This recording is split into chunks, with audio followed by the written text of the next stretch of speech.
अरे जी, एक प्रश्न में उड़िया बाबा से किसी ने प्रश्न किया कि महाराज जी, मानसिक पाप क्यों होते हैं? बाबा का दो शब्दों में उत्तर था कि पूर्व संस्कारों से। और फिर दूसरा प्रश्न था कि यदि कोई मानसिक पाप हो जाए तो उसका क्या प्रायश्चित है? तो बाबा ने उत्तर दिया, सच्चे मन से पश्चाताप करें और भगवत नाम जप करें।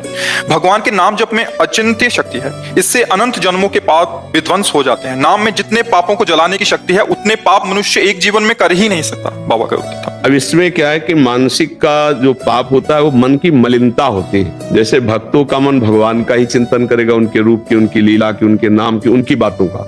और जब हमारे द्वारा अधर्माचरण, जो शास्त्र विरुद्ध आचरण, तो फिर वो गंदी बातों का चिंतन करता है। और जब गंदी बातों का चिंतन करता है तो वही दूसरों पर आरोप लगाने लगता है। जो हमारा मन गंदा होता है ना, तो हमारा मानसिक पाप बनने लगता है। जो हमारा चिंतन होता है, जैसे पूज्य है कोई जिसके हमको रक्षा करनी चाहिए, चरण छूने चाहिए, जैसे बहन है या और भी कोई पूज्य संबंध है, अगर हमारा काम चिंतन गाढ़ है तो चूकेगा नहीं। मन भले शरीर से ना हो, पर मन वो गलत भावना कर बैठेगा।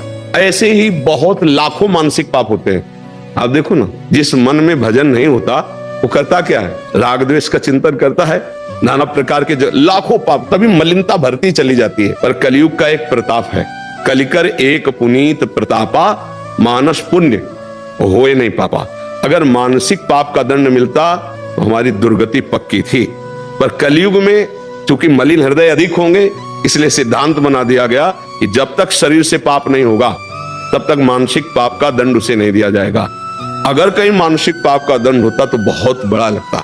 तो हमारे मानसिक पाप बने ही ना, क्योंकि मानसिक चिंतन कलयुगी प्राणी उसे रोक नहीं सकता, क्रिया में उतार देगा, क्योंकि उसमें क्षमता नहीं है। इसीलिए अगर मानसिक चिंतन रुक जाए, जैसे मन ने हमारे कुछ गलत सोचा, अब हमारी क्षमता नहीं कि उसकी सोच को मिटा दे, हमको गलत करना पड़ेगा।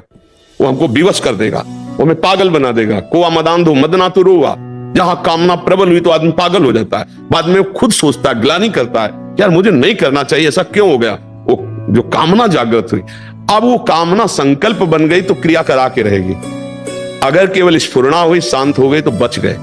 तो स्फुरणा ही ना हो, इसके लिए कोई उपाय? तो बाबा कह रहे नाम जप। भगवान के नाम जप से सारी मानसिक मलिनता भस्म हो जाएगी। वही चिल्ला चिल्ला के कहते कि राधा राधा राधा राधा हर समय रटते रहो, बच जाओगे। जो मानसिक पाप हैं, जो शारीरिक क्रियाओं में परिणित हो जाते हैं, उनको हम वहां उदय ही ना होने दें, उनका संकल्प ही ना बनने दें। तो राधा राधा राधा राधा हम नाम जप करते रहे, खूब नाम जप करें तो शारीरिक मानसिक सब पापों से मुक्ति मिल जाती है और भगवान हमें अपनी शरण में ले लेते हैं। हमारा आवागमन, जो जन्म मरण का चक्र है, इसे छुटा देते हैं।